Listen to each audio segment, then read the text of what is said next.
que ce point de presse a pour objet de réagir par rapport à des propos qui ont été tenus par un individu qu'on dit être un directeur, je ne sais pas, des archives et de la documentation au niveau du ministère de la Défense nationale.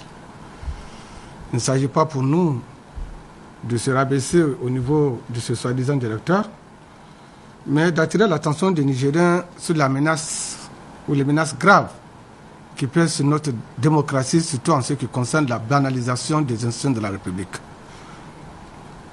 Mais avant d'entamer et de continuer mes propos, j'aimerais transmettre un message du chef de file de l'opposition, des messages de remerciement.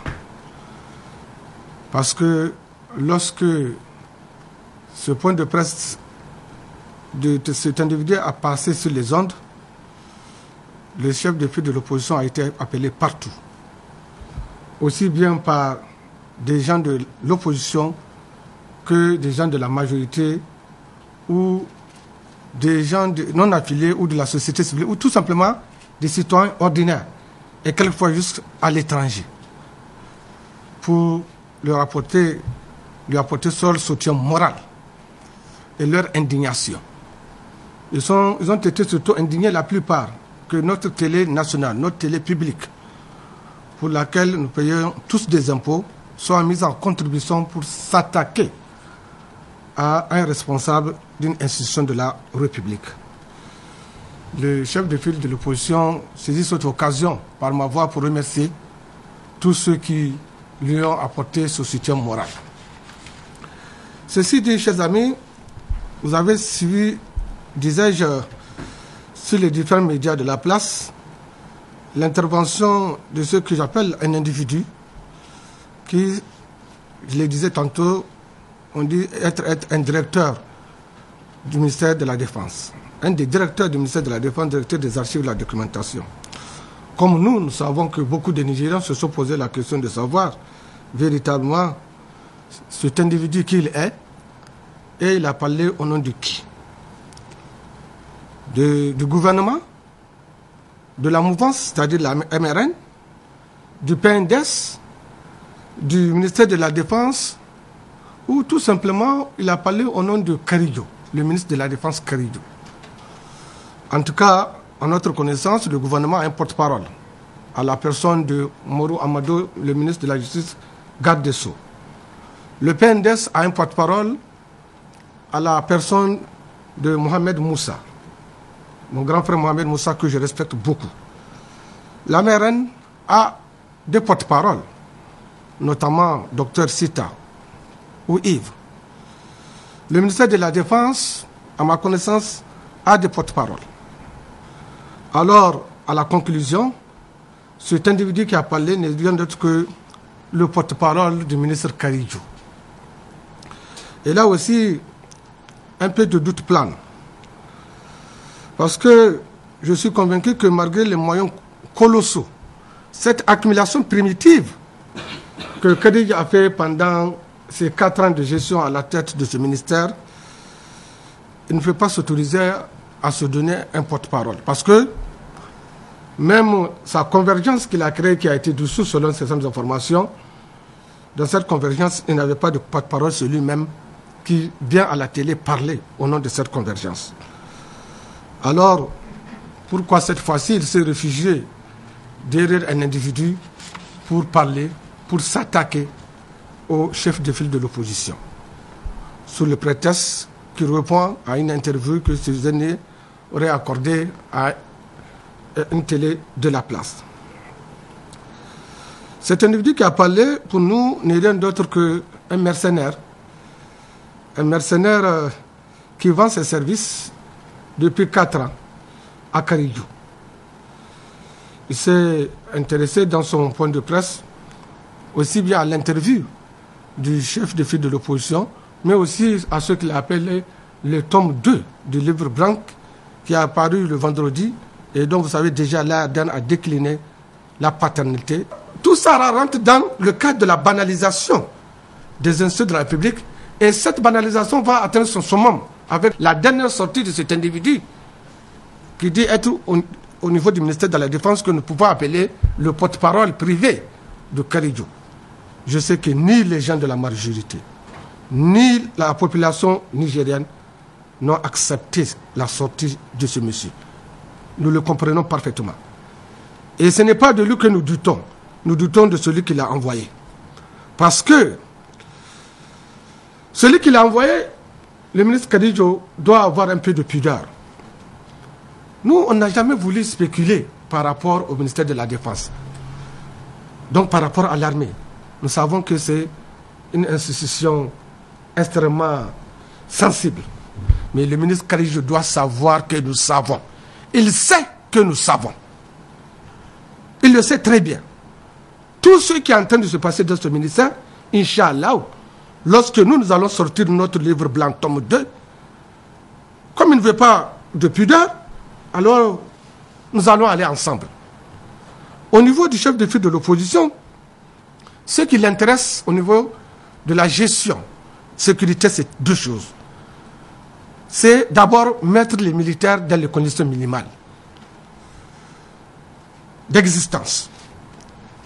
Nous pensons, et on l'a dit, on l'a répété, le téléthon n'est que du folklore. Nous le répétons, les militaires n'ont pas besoin de téléthon. Ils n'ont pas besoin. Depuis qu'ils ont fait ce téléthon, qu'est-ce qui a changé dans la vie des militaires?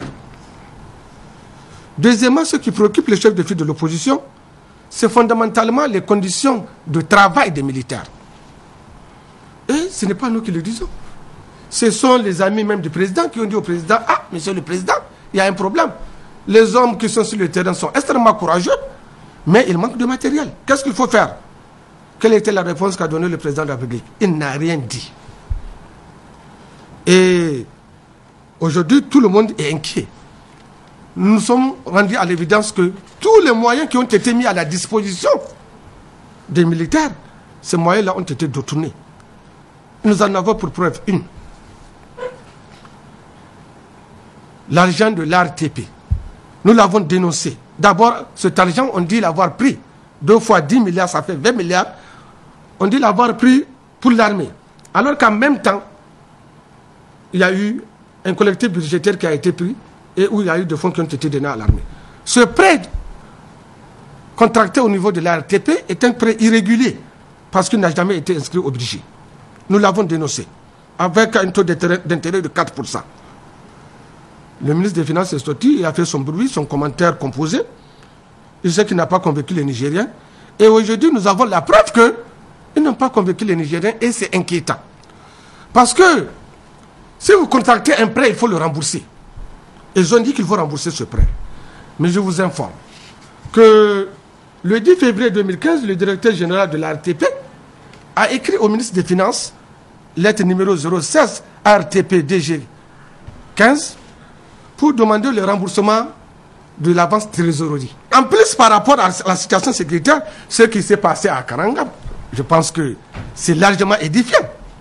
Et nous remercions la sincérité du ministre, de l'ancien ministre des Affaires étrangères, devenu ministre d'État chargé de la réélection du président de la République, qui a eu l'honnêteté de dire que véritablement, ils n'ont pas été conséquents en termes terre à terre, que ce qui s'est passé à Karanga est de leur responsabilité et ils ont été incapables, inconséquents. Nous le remercions. Donc si tous ces moyens sont là, si tous ces moyens ont été accumulés, mais pourquoi les militaires se trouvent dans cette situation? Et c'est ce que le chef de file a eu à relever. Et le deuxième point que cet individu a abordé, c'était le livre blanc. Il parle, il dit que nous avons eu honte et nous n'avons pas été capables de nous assumer par rapport au livre blanc. Je pense que dès que ce livre blanc est sorti, nous avons eu à sortir un communiqué de presse de manière claire et nette. Et je le répète, devant l'opinion nationale et internationale, ne sont pas les concepteurs et ceux qui ont publié ce livre blanc. Mais ils ne veulent pas l'accepter pour une raison très simple. Nous l'avons dit là, le communiqué, ils cherchent coûte que coûte à trouver des poux sous nos têtes. Nous savons que depuis longtemps, comme l'on a dit, une équipe a été mise en place pour rédiger un document. Nous ne savons pas de quel document il s'agit. Mais avec la sortie de cet individu du ministère de la Défense avant-hier, nous avons été éclairés et nous sommes aujourd'hui confortés par rapport à ce que nous avons dit dans le communiqué de presse. Il dit en effet que dans le livre blanc, il a été évoqué un certain nombre de choses. Régionalisme, ethnocentrisme, clan, etc. Quand j'ai fait une rétrospective de par rapport à l'histoire, je me suis rendu compte que c'est véritablement nos amis. Vous vous rappelez au temps de Hamamadou, quand ils étaient à l'opposition, tout leur discours a tourné autour de cela. Que toutes les sociétés d'État sont occupées par les gens d'une région, d'une ethnie. Que tous les officiers de l'armée, c'est des gens d'une ethnie, d'une région. Mais comme l'habitude est une seconde nature, même quand ils sont au pouvoir, ils continuent à véhiculer ce genre de discours. Nous les avons compris. Et surtout que c'est dans un plan. Parce que l'optique est quoi? Lorsque nous avons fait le tome 1, vous vous rappelez que l'État a eu à nous, le gouvernement a porté plainte contre nous, nous avons été interpellés. Nous avons assumé la responsabilité du tome 1. Et nous avons assumé le contenu de ce qu'il y a dans ce tome. Parce que ce que nous avons fait, en réalité, ce n'était pas inédit. Le PNDS l'a fait avant nous. Ce que les Nigériens ne savent pas. Le 19 décembre 1999, déjà, le PNDS, lorsque la Chambre constitutionnelle de la Cour d'État de l'époque a proclamé le résultat de l'élection législative du 24 novembre, le PNDS a rendu une déclaration pour s'attaquer à la Chambre administrative de la Cour d'État. Vous avez le document, je peux vous remettre à cette disposition. Et ils disent que cette Cour a fonctionné comme une chambre politique et que le comité exécutif du PNDS rejette l'arrêt de la Cour d'État, exprime sa déception à ce comportement peu glorieux de la plus haute juridiction de l'État. Que le comité exécutif du PNDS attire l'attention de l'opinion nationale que le mal fonctionnement de la justice a été pour une large part de l'instabilité politique de notre pays. Mais c'est ce que nous avons dit dans notre livre blanc. Nous n'avons rien inventé. Nous vous avons répété que le PNDS reprend donc date. Il se battra résolument pour l'édification d'un État de droit qui passe nécessairement par un comportement apolitique, honnête et juste équitable du corps judiciaire. Merci le PNDS. Vous avez inspiré la l'ADER. Donc on n'a rien fait de nouveau. Et aujourd'hui, les gens ont commencé à nous diaboliser pour nous dire que nous avons jeté des crédits de je ne sais quoi. Nous assumons la paternité, le contenu au niveau de l'art de ce livre blanc. Et on va voir s'il y a 2 ou 3 justices au Niger. Et n'oubliez pas la parenthèse qu'elle a en carreau. Ce monsieur qui a violé la Constitution, qu'on a réhabilité en chair et en os, qui s'est autorisé à écrire pour s'attaquer à la Cour. Où est-ce qu'ils étaient ces gens-là? Mais aujourd'hui, on veut planifier. Et nous avons appris, je les ai dit, et je les répète toujours, qu'ils ne sont pas aux commandes de l'État. Mais même les crapauds, les margouillards qui sont dans les ministères vont nous informer de ce qui se trame. Parce qu'ils ont planifié. Et une liste est en train d'être faite. On va interpeller ces gens-là. Parce que dans leur objectif, en 2016, là, aucun leader de l'ARDR ne doit aller aux élections. Continuez à arriver, chers amis. Nous allons partir aux élections. Et le 7 avril 2016, c'est quelqu'un de l'ARDR qui va vous remplacer. Mais la chose la plus dramatique, cet individu va jusqu'à dire aux Nigériens que dans ce livre blanc, il a été écrit que les militaires qu'on a nommés conseillers militaires dans les ambassades, ce sont les plus méritants, ce sont les plus glorieux. Une insulte à l'armée. Ça veut dire que ceux qui sont sur le terrain, là, c'est des lâches. C'est des lâches, ceux qui sont sur le terrain. C'est le plus glorieux qu'on amène dans les chancelleries, dans les climatisations, et on laisse sur le terrain les militaires qui ne sont pas glorieux, qui ne sont pas méritants. Je lui laisse l'entière responsabilité de ces propos. Donc, chers amis, c'est le complot, l'intoxication, le chantage, l'intimidation, le terrorisme intellectuel, bref, cette tentative d'instaurer une pensée unique qui guide ceux qui nous gouvernent. Mais j'aimerais rassurer que cela n'ébranlera pas l'opposition. Et nous dirons non. Non à Issoufou Mahamadou et à Sékou Touré. Ils ne nous font pas peur. Ils ne font peur à personne. Et plaise à Dieu, en 2016, les Nigériens vont leur montrer qu'ils ne leur font pas peur. Pour finir, je me fais le devoir de transmettre à Karijou un message de son frère, Seynou Oumarou, chef de file de l'opposition. il demande à Karijo de revisiter cette affirmation de la sagesse africaine qui dit que si vous ne savez pas où vous partez, il faut savoir d'où vous venez. Je pense que le grand frère a très bien compris.